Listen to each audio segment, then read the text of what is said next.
What if I told you that belief in yourself isn't just a mindset, it's a biological process?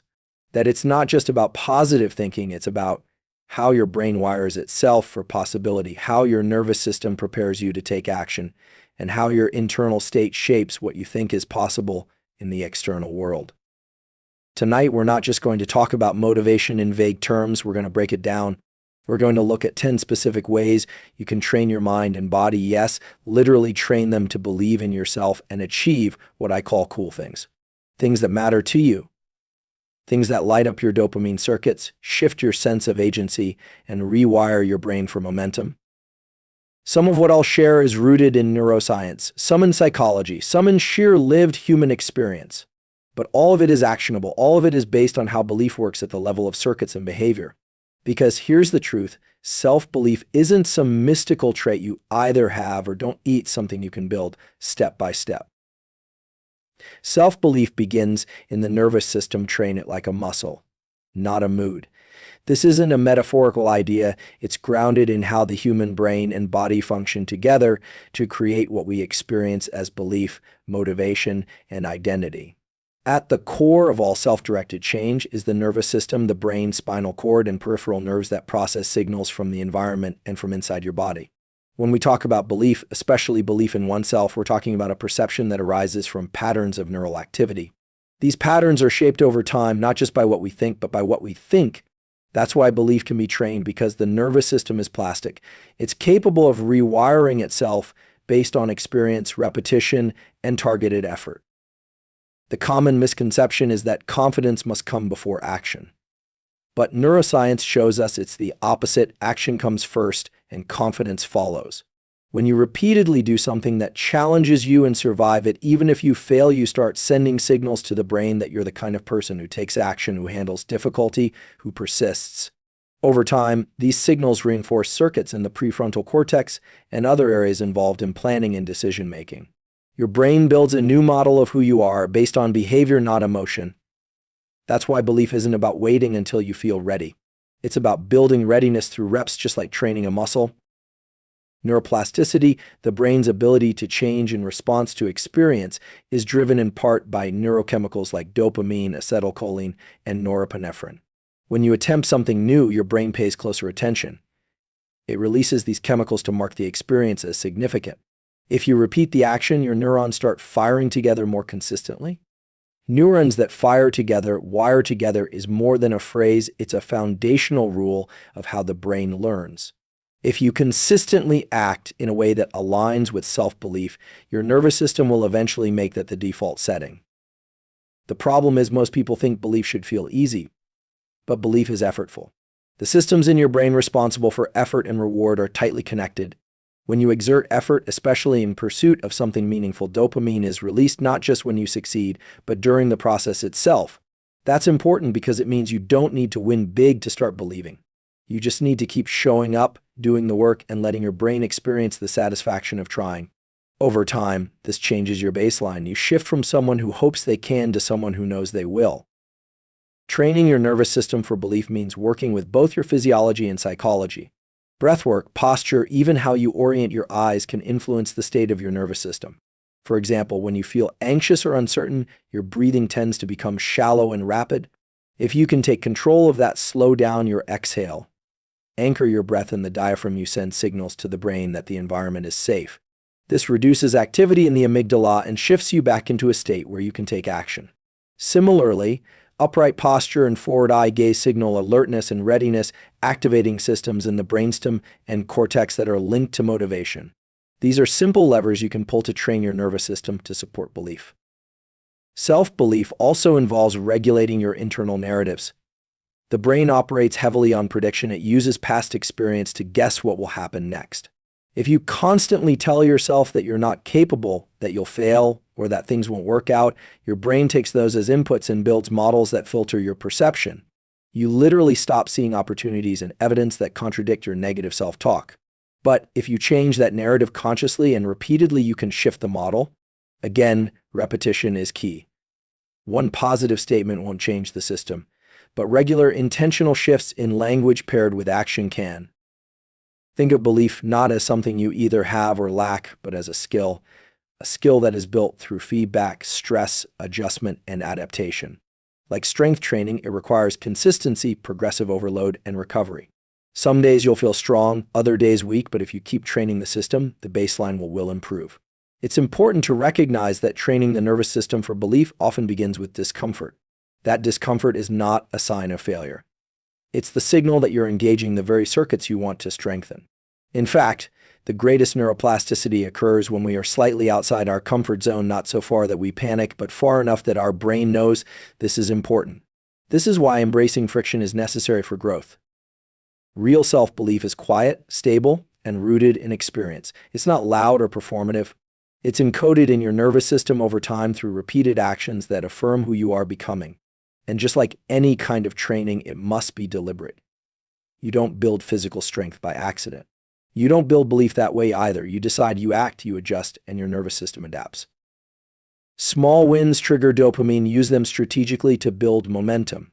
Dopamine is not just a pleasure chemical, it's fundamentally a molecule of motivation. It helps reinforce behaviors, drive action, and encode learning. When we talk about momentum, we are really talking about how dopamine levels shift in the brain and body to create a forward-moving state. This isn't just theoretical, it's observable in brain scans and measurable in behavior.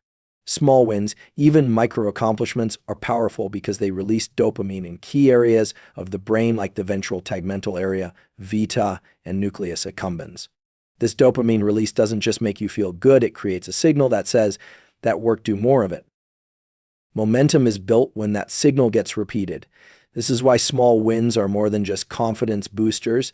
They are biochemical triggers that increase the likelihood of continued effort. They tell your nervous system that effort is worth it, and that forward motion leads to reward. Most people wait for big victories to validate themselves, but that's not how the brain builds sustainable belief. Big wins are rare, and if you wait for them, you risk stagnation or burnout. Small wins, on the other hand, are always within reach. When you finish a task you committed to, show up for a workout, send a message you were avoiding, or even make your bed after a low day, you activate this reward circuitry. This isn't about lowering standards, it's about understanding neurobiology. Dopamine works like a feedback loop. Every time you act, the brain evaluates the outcome. If there's even a small positive result, dopamine rises. This rise in dopamine increases focus, energy, and the willingness to pursue the next step. What's more interesting is that dopamine is anticipatory. You don't need to achieve the final goal to feel motivated, you just need to believe you're on the right path. Each small win confirms that belief and extends the loop. As a result, your brain begins to associate effort with progress, not just the finish line.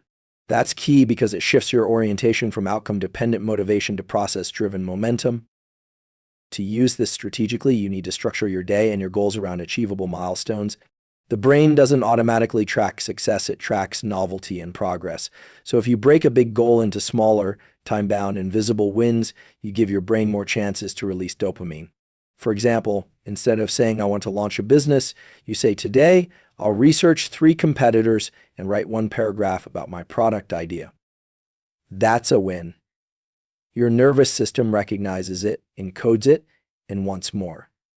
Stack enough of these together and you start to build a pattern. The pattern becomes your identity. You begin to think of yourself not as someone who wants to succeed, but as someone who does things that lead to success.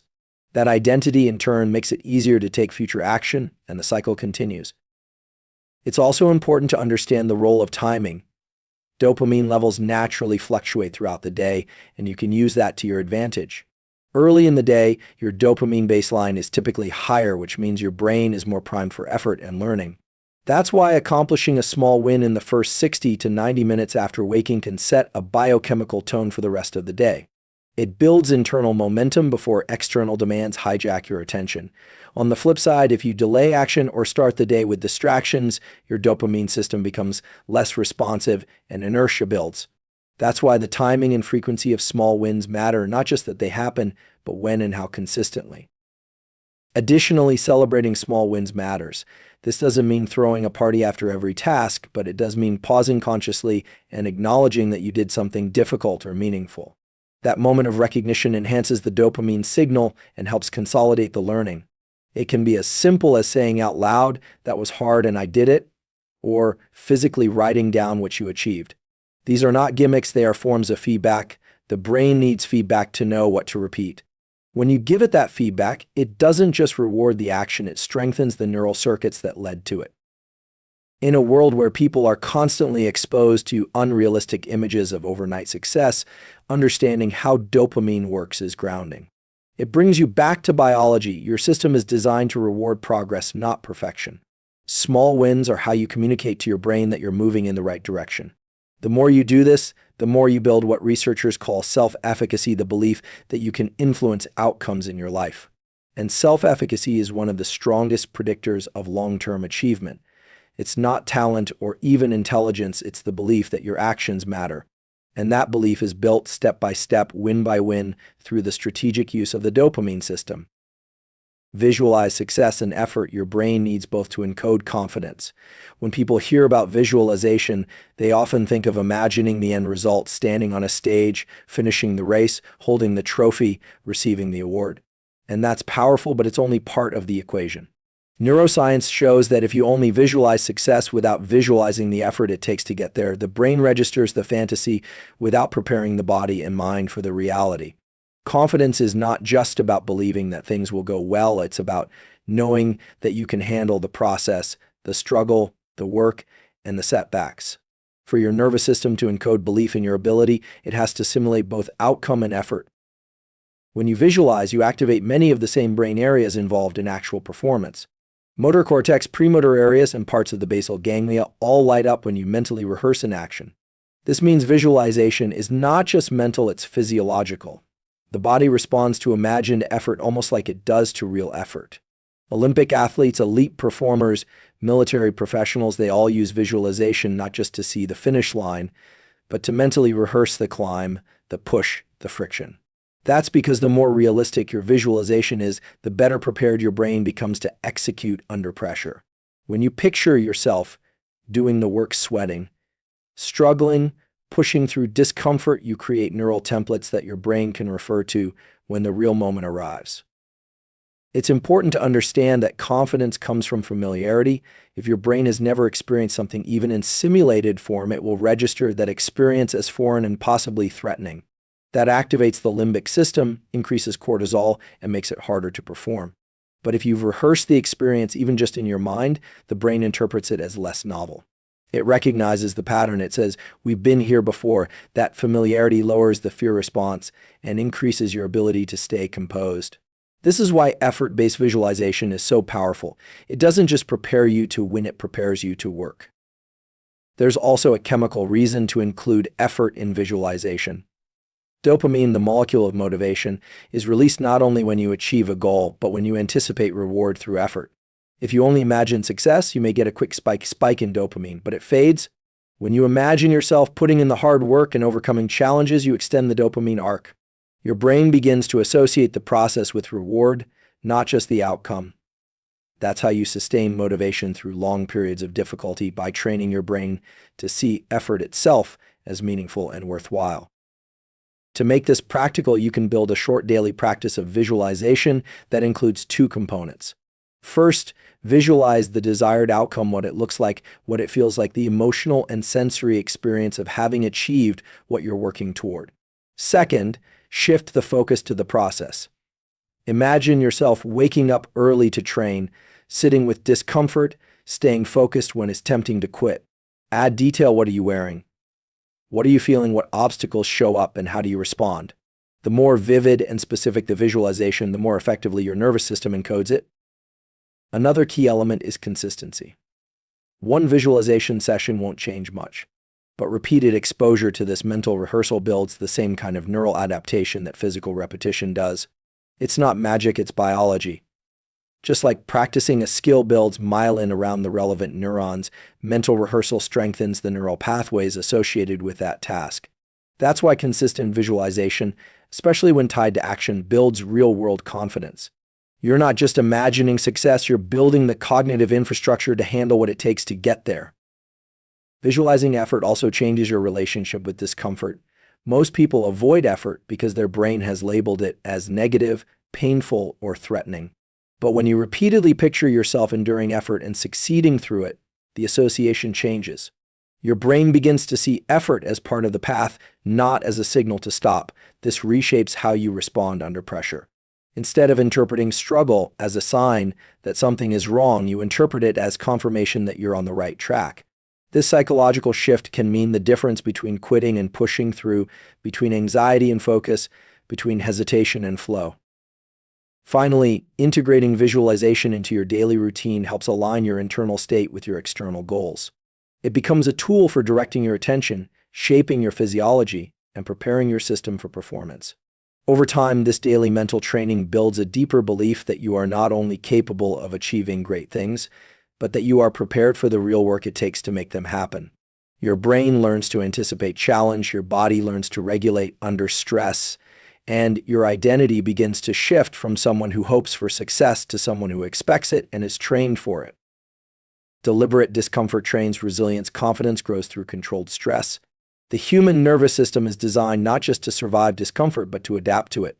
In fact, much of what we consider mental toughness, self-confidence, or grit can be traced back to how well a person has conditioned their body and mind to operate under stress. This doesn't mean seeking out chaos or trauma, but rather applying strategic doses of challenge in a controlled environment to train the systems that regulate fear, effort, and recovery. Confidence is not the absence of stress, it is the familiarity with it. It is the deep, embodied knowledge that you can stay grounded, focused, and capable even when things are hard. And the only way to develop that kind of confidence is through exposure to manageable stressors that push you just outside your comfort zone. The brain is a prediction machine. It's always trying to anticipate what's coming next. When something unfamiliar or intense happens, the brain tends to register it as a threat. It activates the sympathetic nervous system, which increases heart rate, respiration, and cortisol levels. This is not a malfunction, it's the body's way of mobilizing energy for action. But if you've never trained under stress, your system will interpret that physiological shift as panic.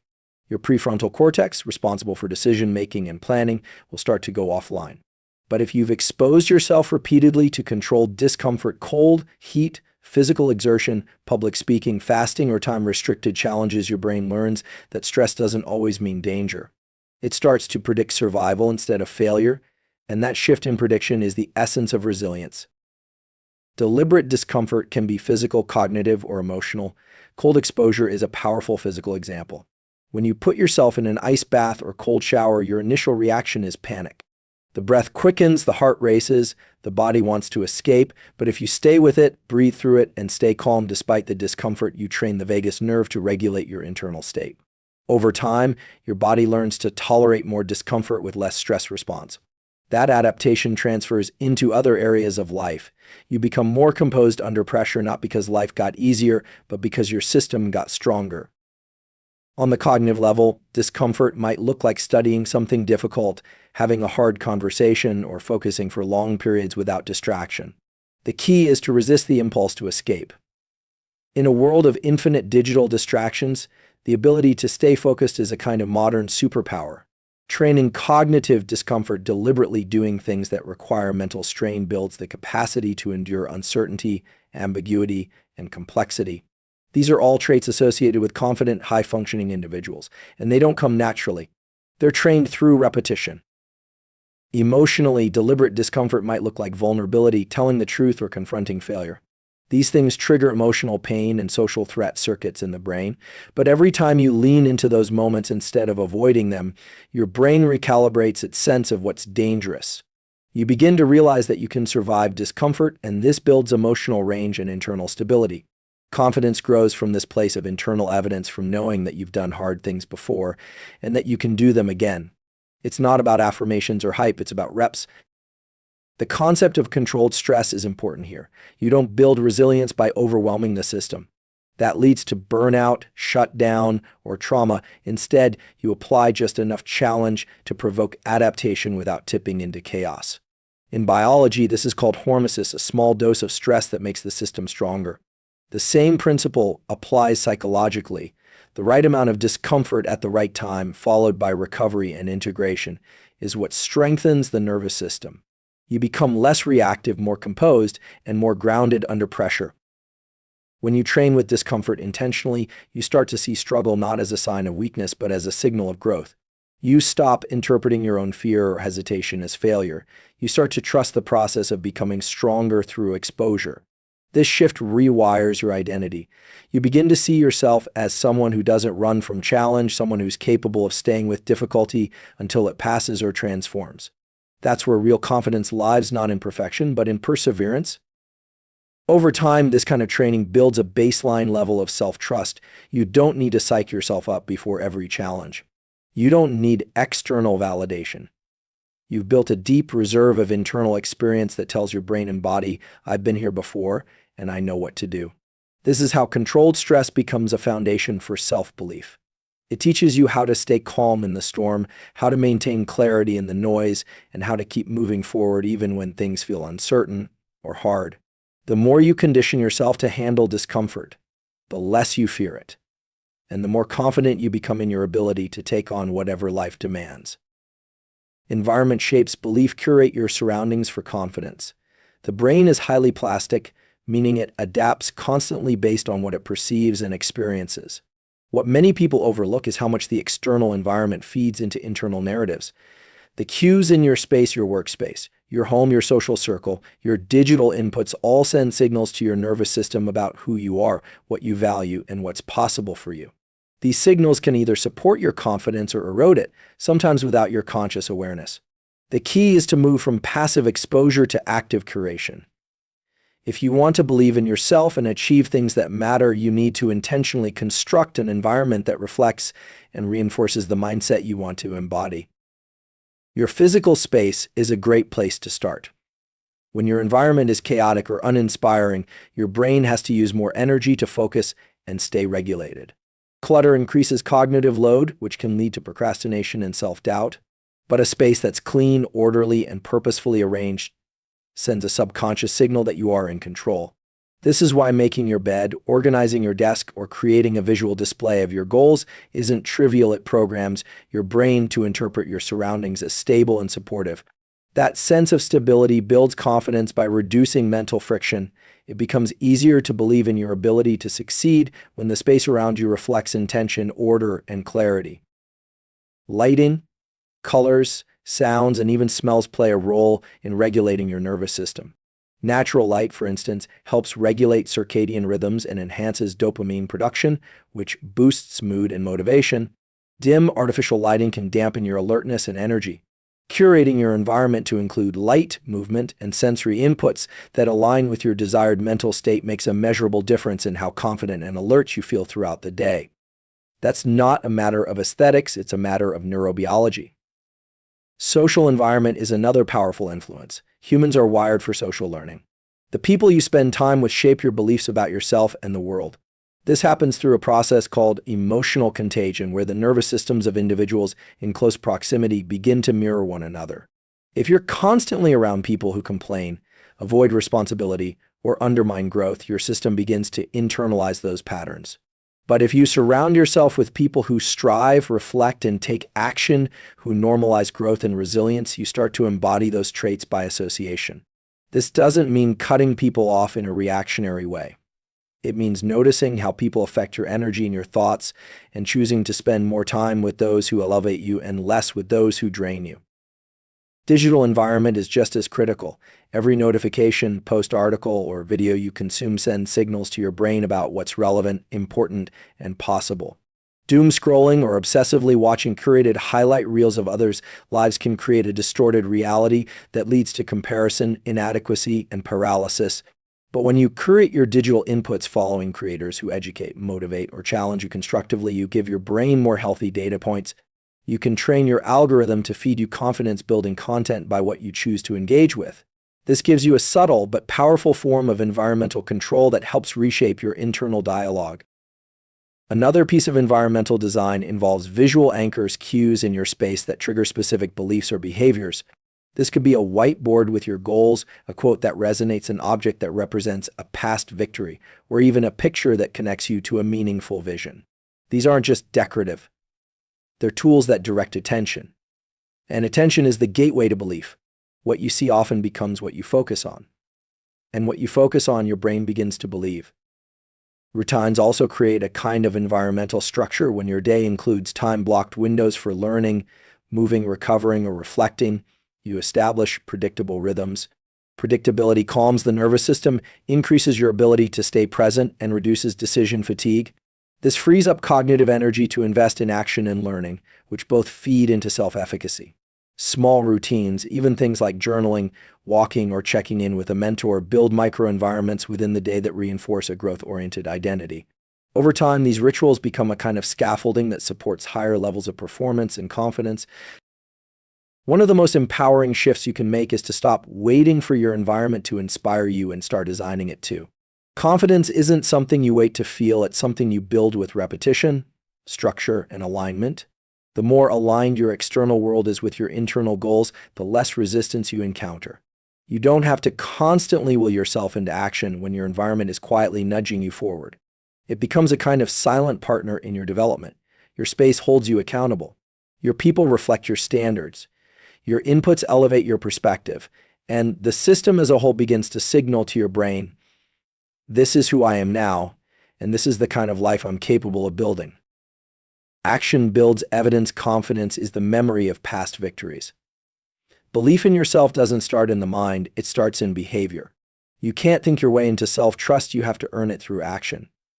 Every time you act in alignment with your goals, your brain registers a data point. I said I would do this, and I did.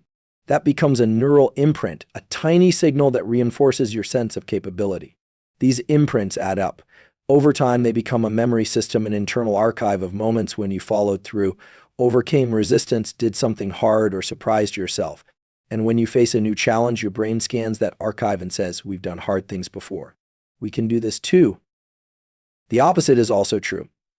Every time you avoid action, procrastinate, or break a promise to yourself, your brain stores that too. It starts to treat your words, plans, or intentions as unreliable. That's how self-doubt grows, not from lack of ability, but from a lack of experiential evidence. The nervous system is honest. It only believes what it sees repeated. So if you want to increase confidence, don't focus only on motivation or mindset. Focus on small, consistent actions that build internal credibility. Confidence is less about how loud you are and more about how often you've shown up when it mattered. One of the most effective ways to start building this internal credibility is through what's called identity-based action. Instead of waiting to feel confident before you act as if the identity you want is already yours. You don't need to believe fully that you are disciplined, creative, or courageous. You just need to take the action that a disciplined, creative, or courageous person would take. Over time, the action reshapes the identity. Your nervous system starts to associate your behavior with that identity, and belief follows. It's not fake, it's foundational. Behavior shapes belief. Repetition makes it real. Tiny actions are especially powerful. People often think they need a massive win to build self-belief. But neuroscience shows that small wins are just as effective because the brain tracks frequency more than magnitude. The key is to set yourself up for a win every single day. That might mean doing one focused work sprint, completing one cold exposure session, or having one honest conversation. Each time you complete a task you said you would do, even if it's minor, you teach your brain that your word matters. This creates a positive feedback loop. Completion leads to belief. Belief leads to momentum. Momentum leads to greater action. Physical movement is one of the most direct and underused ways to build confidence through action. When you move your body, especially under resistance or in difficult conditions, you signal to your nervous system that you can act despite discomfort. This has deep evolutionary roots. For our ancestors, the ability to act under threat was essential for survival. Today, the threats are psychological rather than physical, but the mechanism is the same. Movement reduces stress hormones, boosts dopamine, and increases the brain's ability to learn from experience.